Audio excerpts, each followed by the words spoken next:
This is ChangeMakers with Katie Gore, finding the right solutions for the affordable housing community. Thanks for joining me once again for my talk with ChangeMaker Anu Natarajan, the Housing Initiative Lead at Meta. Anu, in part one, we talked about why Meta, formerly known as Facebook, got involved in the housing industry. And now, Anu, I'd love for you to talk some more about the partnerships you've referred to. You mentioned LISC in the Bay Area, but who are some of the other community organizations and advocates you're working with? So one of the other early partners that Facebook was involved in starting is the Partnership for the Bay's Future. They have, in addition to our Community Housing Fund, another set of funds to promote housing investment. We work with them on policy issues.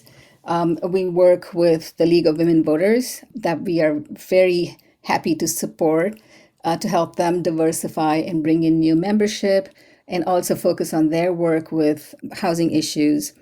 We have several affordable housing advocacy groups like the Nonprofit Housing of Northern California, Silicon Valley at Home.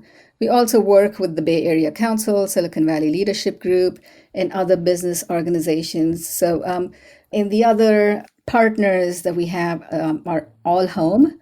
They're doing an amazing job addressing homelessness. And we also work with enterprise community partners who've been instrumental in providing technical assistance work for Project Home Key. So are these more mutual initiatives that you guys are both identifying together, or are you helping them, expand or execute their existing initiatives? We're doing both. Some of them are mutual in thinking about it together. We also understand very clearly that we are coming into this affordable housing space, where there have been many partners and organizations working for a long time in addressing these issues. So we come to the table as a partner, wanting to be part of the solution and wanting to scale up some of these efforts with additional resources. But we also recognize that we can bring non-traditional partnerships together, be more collaborative in bridging some of the silos that exist in this space. And that's one of the roles that we take seriously, is to be a facilitator for bringing folks together to have conversations and partner in moving things forward. One of the things that when Meta first announced, or it was Facebook at the time, announced that they were getting into the affordable housing arena, there was quite a bit of chatter trying to identify, exactly what the goals were going to be, or how it was going to be accomplished, or, what it was going to look like.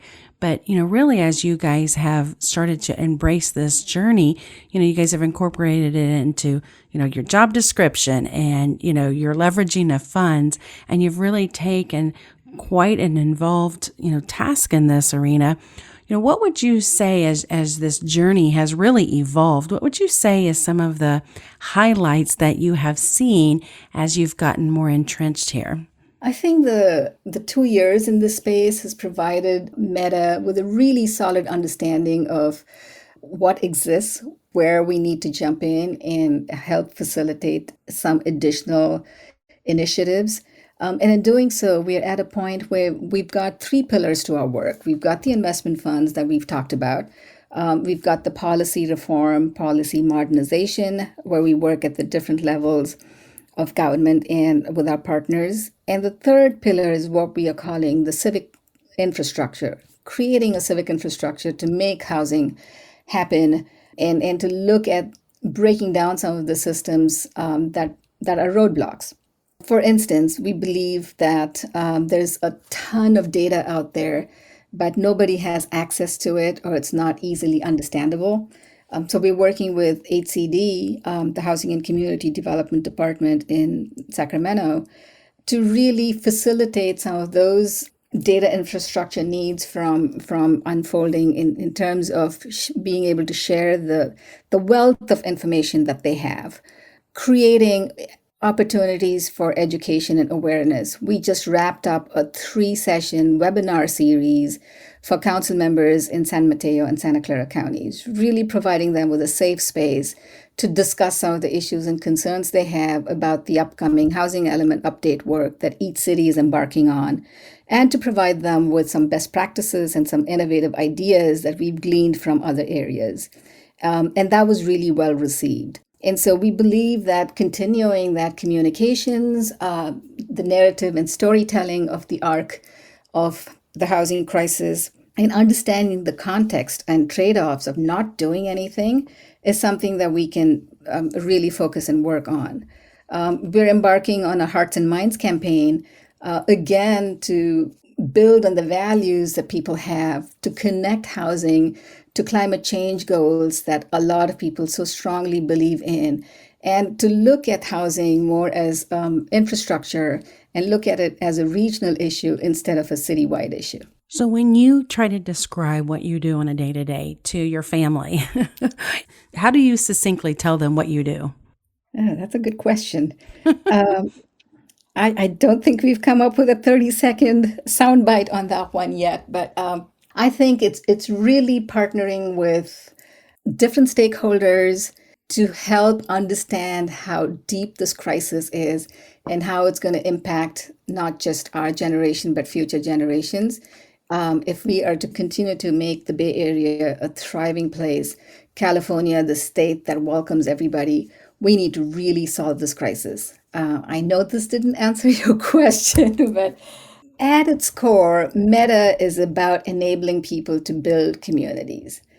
The housing initiative reflects that value and is about helping communities be inclusive and thriving centers where everybody feels that they can belong and have choices with housing that they live in, mobility, and a place to call home. You know, the emphasis on even having access or mobility or decent and safe sanitary housing, however you look and define this, you know, we each have such a role, and anybody who's in this space, you know, has a certain advocacy hat that they wear. And whether they want to be involved in myth-busting stereotypes about people who need housing or what the housing should or shouldn't look like, you know, there's so many avenues for every one of us to have a seat at the table to try to craft the better affordable housing or the better access to housing. And what's so fascinating about what you're doing is that you're really focusing on a specific area that has been at a crisis level for quite a long time, but yet you're bringing real investment to existing infrastructure. And that's a unique solution making that really Meta is well suited for. And I guess my question here is, have you seen interest from other private industries and private corporations try to replicate what you're doing here?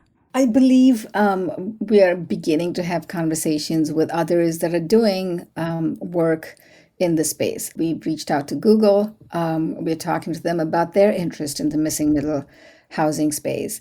And my hope in the next year or so is to be able to connect with others who are interested in increasing the supply of housing, interested in exploring what that looks for moderate income / missing middle housing, and pull in more partners to do this work more collectively. And my assumption is, as we start to launch the second tranche of funding and try and get some structures in place, that it might be easier to have conversations with others, both in terms of the missing middle work and also, as we discussed earlier, the teacher housing project. Her name is Anu Natarajan, the Housing Initiative Lead at Meta.